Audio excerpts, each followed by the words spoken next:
Ya, Assalamualaikum warahmatullahi wabarakatuh. Proyek super cepat, utang super besar, dan ini pelajaran dari Gus. Tema yang kita akan bicarakan pada hari ini. Nah, proyek ini dibilang sebuah simbol kemajuan ya. Tapi di sisi lain disebut sebagai simbol beban. Kereta cepat Wus yang melaju 350 km per jam, tapi di sisi lain disebut sebagai sebuah kecepatannya dengan tagihan yang tak kalah cepat. Utang 1,2 triliun per tahun. Kini Presiden Prabowo Subianto bilang, saya siap tanggung jawab, negara kuat, dan duitnya ada. Pertanyaannya, apa makna tanggung jawab itu secara ekonomi? Apakah ini sebuah solusi atau sekedar janji untuk menenangkan situasi publik, untuk menenangkan pasar dan segala macamnya? Oke, baik, kita akan melihat bagaimana hutang besar ini ada. Kita mulai dari angkanya. Proyek Wus yang menelan biaya sekitar 113 triliun yang awalnya dijanjikan tanpa APBN, tapi realisasinya berubah. Pemerintah akhirnya ikut untuk menanggung bagian hutang yang membengkak. Nah, dari sini muncul sebuah pertanyaan publik. Kenapa proyek yang dibilang bisnis justru jadi beban fiskal negara? Ada dua kata kunci, refinancing dan penjaminan negara. Saat bunga tinggi dan kurs fluktuatif, Indonesia mau tak mau harus ikut menjamin agar proyek tidak macet. Walau artinya uang pajak ikut dipakai. Nah, beberapa waktu lalu muncul momen menarik Ignatius Jonan, mantan Menteri Perhubungan, mantan Direktur PT KAI, yang sejatinya dulu menolak terkait rencana pembangunan bus dari Jakarta ke Bandung. Karena tidak signifikan secara perekonomian. Biayanya itu butuh biaya banyak. Nah, mantan Menteri SDM ini, Ignatius Jonan, mantan Menteri Perhubungan sekaligus mantan Direktur PT KAI, hadir dalam sebuah forum yang juga dihadiri oleh Pak Prabowo. Banyak yang menafsirkan ini sebagai sinyal pemerintah baru ingin merapikan proyek-proyek besar dengan pendekatan yang lebih realistis. Kita tahu sepak terjang Ignatius Jonan di dalam merombak bagaimana wajah KAI yang dulu dan sebagus hari ini. Tidak lepas daripada perjuangan dan ide cemerlang dari Ignatius Jonan. Jonan dikenal sebagai sosok yang mengutamakan efisiensi dan audit manfaat publik. Maka, bila Prabowo menggandeng tokoh seperti Ignatius Jonan, ini pertanda ingin memastikan proyek bus bukan hanya cepat di lintasan, tapi juga sehat di neraca. Dan ini adalah sebuah sinergi yang luar biasa, supaya apa? Pemikiran-pemikiran Ignatius Jonan diharapkan untuk bisa menyelesaikan hutang super besar daripada Wus.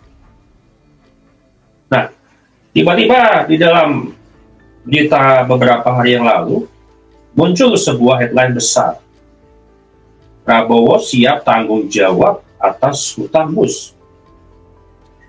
Di dalam pertanyaannya, Prabowo menegaskan, duitnya kita ada kok, dan kita kuat. Dan ini bukan sekedar retorika. Dengan mengucapkannya di publik, berarti Prabowo sedang mengirim sinyal kedua arah. Baik sinyal itu ke dalam negeri, di mana untuk meyakinkan rakyat bahwa proyek ini masih bisa dikendalikan. proyek ini masih bisa diatasi walaupun dengan hutang yang sangat besar. Kemudian, sinyal yang kedua itulah sinyal ke luar negeri, bahwasanya memberi sebuah kepercayaan pada investor dan kreditur China. Supaya stabil, bahwasanya kita siap untuk membayar hutang. Supaya bisa ada lagi kerjasama di yang akan datang. Terlebih lagi, perencanaan infrastruktur untuk memperpanjang kereta cepat dari Bandung ke Surabaya. Nah, tapi di balik pernyataan yang berani itu, publik berhak bertanya dong, apakah tanggung jawab ini akan dibayar lewat efisiensi atau lewat pajak rakyat? Nah, sebenarnya bagaimana sih kita bisa memformulasikan jalan keluar atau solusi bagaimana hutang mus ini bisa diselesaikan atau minimal ada solusinya untuk membayarnya. Nah, kita akan bongkar sedikit bagaimana kemungkinan skema yang bisa menyelesaikan hutang mus ini. Yang pertama adalah refinancing dan negosiasi ulang. Pemerintah bisa menegosiasikan ulang tenor atau bunga pinjaman agar cicilan 1,2 triliun per tahunnya lebih ringan. Dan itu adalah langkah-langkah yang bisa dikomunikasikan dengan pihak China. Kemudian yang kedua, PSO, Public Service Obligation. Artinya apa? Sebagian biaya diakui sebagai layanan publik, bukan bisnis murni. Nah, dengan cara ini, proyek tetap jalan sambil pemerintah menanggung sebagian ongkosnya. Kemudian ketiga, ekspansi rute, perpanjangan rute. Bisa Surabaya kah atau bisa sampai Banyuwangi. Prabowo juga menyebut rencana memperpanjang jalur ke Jawa Timur. Titik yang pernah beberapa kali didiskusikan ada di Surabaya dengan beberapa skenario jalur. Apakah dari Bandung langsung menyusur ke pantai selatan sampai ke Purwokerto, kemudian Jogja, Solo sampai ke Surabaya, atau berhenti di Bandung kemudian melintang ke mana? Ke Majalengka supaya nanti terintegrasi dengan Bandara Kertajati, kemudian masuk ke Cirebon sampai lewat Pantura. Atau mungkin ada rute lain yang lebih efisiensi. Tentunya masing-masing itu ada biayanya. Kalau diperpanjang hingga Surabaya melalui jalur Bandung Selatan, kemudian ke Pantai Selatan, Purwokerto sampai Jogja, Solo sampai Surabaya, tentunya itu akan membutuhkan biaya yang lebih besar. Gak beda jauh dengan biaya dari Bandung ke Jakarta. Nah, strategi ini bukan hanya ekspansi, tapi cara memperluas manfaat ekonomi yang dimana agar proyek itu dianggap investasi dan bukan beban. Maka kereta api cepat yang dari Jakarta Bandung bisa diekspansi sampai ke Surabaya, maka manfaatnya atau penggunaan kereta cepat itu lebih bermanfaat karena rutenya panjang, bukan 120 km Bandung dengan Jakarta. Nah, yang keempat, distribusi risiko ke BUMN dan swasta. Risiko hutang bagian ke mitra. Artinya, negara tidak lagi menanggung semua bebannya sendiri.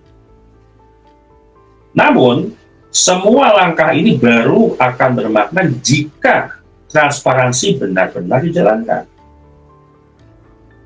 Nah, WUS ini kan ada beberapa sebuah jargon antara kebanggaan dan kebenaran. Kebanggaannya, oke lah, kita bisa mempunyai teknologi tinggi yang mengintegrasikan public transportasi ya sampai dengan kereta cepat dengan kecepatan tinggi 350 km per jam. Nah, Kita semua bangga seluruh rakyat Indonesia dengan adanya kereta cepat. Oh, Indonesia maju nih. Tapi kebanggaan tak boleh menutupi sebuah hitungan. Sebab di balik laju 350 km per jam, ada tagihan yang berlari di belakangnya. Sama-sama kencang larinya, sama-sama melaju juga dengan kecepatan yang sama. Ya kan? Apakah proyek ini investasi yang membawa teknologi dan efisiensi, atau proyek politik yang akan menagih ke generasi berikutnya? Jawaban itu akan terlihat dari beberapa poin dan sebagaimana kejujuran dari pemerintah untuk membuka datanya, dan seberapa serius publik mau untuk mengawasinya, sehingga WUS bukan lagi sekedar cerita kereta cepat. Ia mencerminkan dari sebuah cara bangsa memandang sebuah kemajuan teknologi. Cepat tapi hati-hati, besar tapi transparan. Prabowo Subianto sudah bilang siap untuk bertanggung jawab. Tapi tanggung jawab sejati bukan soal siapa yang membayar, melainkan bagaimana semuanya, seluruh rakyat Indonesia bisa menikmati hasil.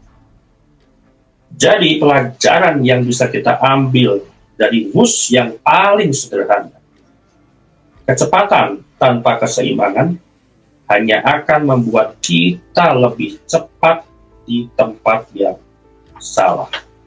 Demikian dari saya, kata ucapkan, wassalamualaikum warahmatullahi wabarakatuh.